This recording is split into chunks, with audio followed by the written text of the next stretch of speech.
vamos a hablar de la convivencia escolar, pero la convivencia escolar en un clima complicado, en esta nueva normalidad, en esta vuelta a la presencialidad plena, en esta casi normalidad que estamos viviendo, pero además con lo que le pasa a cada uno, con las dinámicas interpersonales, hay que buscar un equilibrio entre todo eso, ¿no? En este contexto que no es para nada fácil. Vamos a charlar con Alejandro Castro Santander, que es escritor, que es investigador, que es educador y es director del Observatorio de la Convivencia Escolar. Alejandro, buen día, bienvenido nuevamente, ¿cómo estás?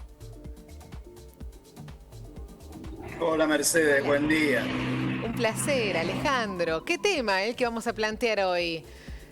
La convivencia escolar, con tantas aristas que hay entre medio. A ver, el tema de la convivencia es un tema en general que no hemos tratado bien, o sea, no hemos sabido incluirlo dentro de las instituciones educativas. Bien, a ver. Cada tanto aparecen estas noticias, ustedes son los primeros testigos, ¿no? de casos de violencia. Muchísimo. No necesariamente hay casos de hostigamiento, sino a veces violencia extrema con heridos en el ámbito de las instituciones o a la salida de las escuelas, pero también tenemos casos de bullying y este año ha sido particularmente testigo, ¿no? de varios casos. Bueno, hace unos días, Empezamos con un Alejandro, caso en Estados Unidos que fue muy resonante. bueno, Sí, y acá en decime. Argentina hace unos días mostrábamos el caso de este jovencito que se cansó del bullying que hacían contra él y se violentó de una manera así muy grande, lo agarró a su compañero y le empezó a pegar. Bueno, y como vos decís, peleas dentro de las aulas, en los recreos, en las afueras de la escuela, todos los días.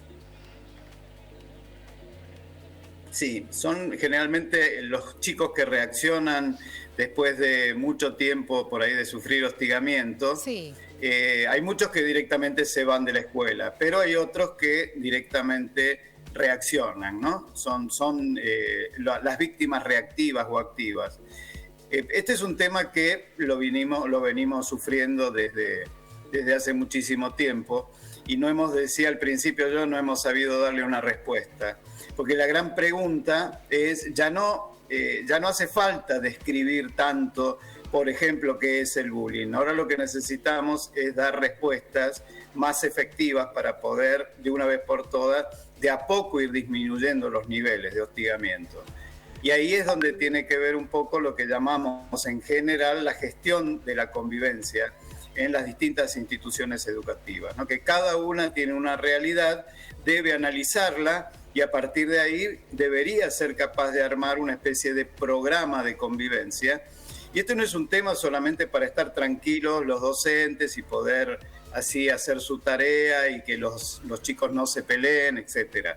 Esto tiene que ver también con la propia calidad educativa. Claro. Esto lo hemos hablado, Mercedes, en otras oportunidades y hemos visto cómo incide directamente el clima de convivencia, lo que llamamos el clima social escolar, cómo incide en el rendimiento de los estudiantes. Y sí. Y estoy pensando que, como vos decías, ¿no? Cómo se ha acrecentado el tema del bullying y esto de la pandemia que nos ha movilizado a todos, chicos, grandes. Claro, esto de volver a encontrarnos con nuestros pares, tantas horas, es como que ahí se visibiliza, ¿no? Todo lo que nos ha pasado en este tiempo.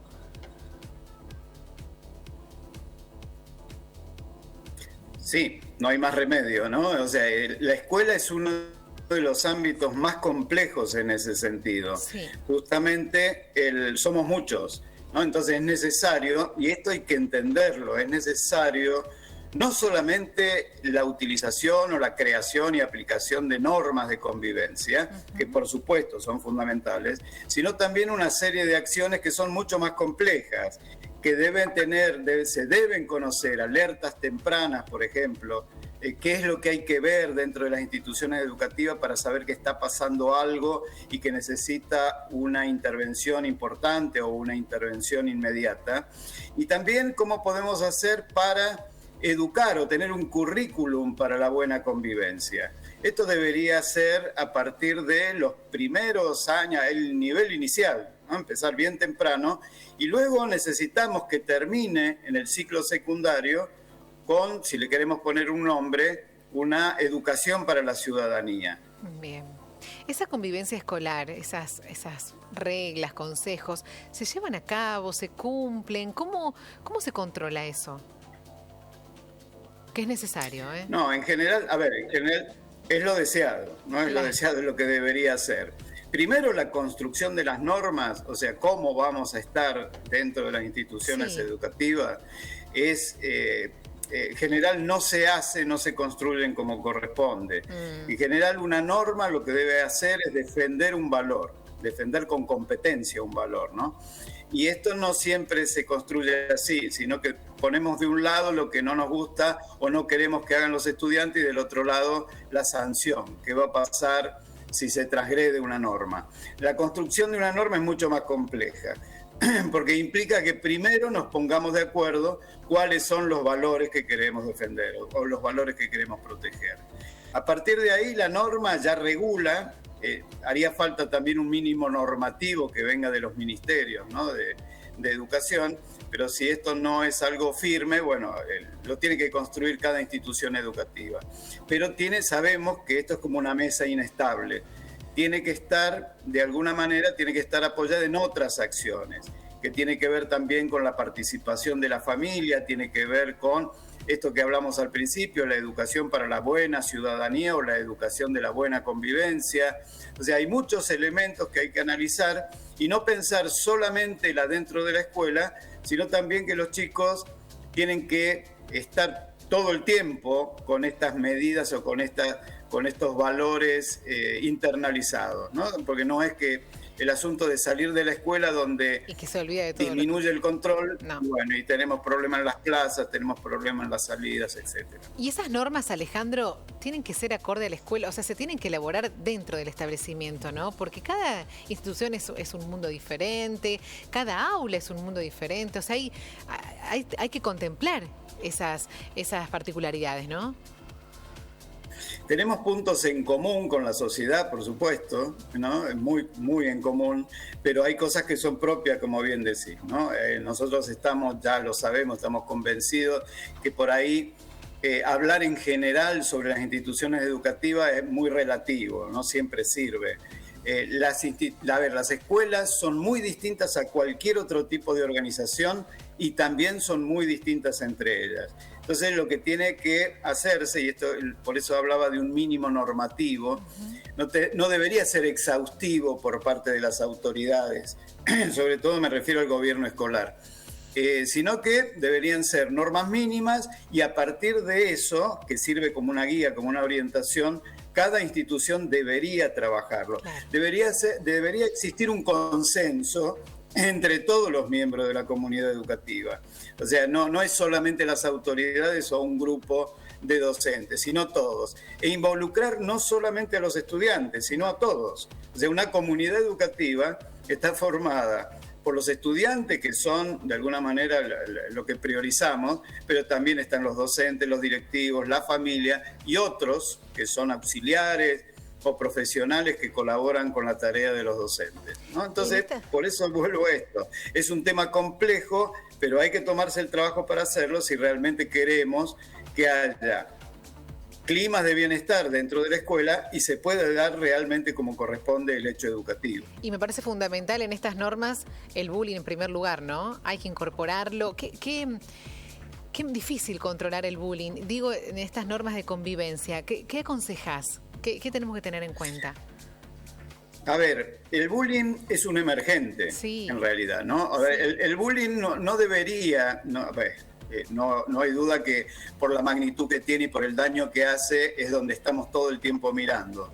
Pero el bullying no debería ser el objetivo. El objetivo debe ser la buena convivencia. Bien. ¿Por qué? Porque si yo descuido conflicto, si yo descuido violencia esporádica, que es lo que más se da, lo más frecuente, descuido las indisciplinas, evidentemente después me voy a encontrar con situaciones de bullying, situaciones de acoso entre escolares. Claro. Entonces, el trabajo empieza temprano, porque si yo estoy mirando solamente el fenómeno bullying, me estoy olvidando todo lo que lo produce, todo lo que descuidamos y luego va a ser el detonante, ¿no? Para que ante cierta impunidad que ven los chicos o cierta sienten como que el bullying es de alguna manera invisible para el adulto. Esto lo dicen los chicos, ¿no? Sí. O sea, los adultos no saben bien qué es lo que pasa dentro de las actividades o cómo nos tratamos, ¿no? Claro, además, lo otro que es lo peligroso, que es cuando lo naturalizan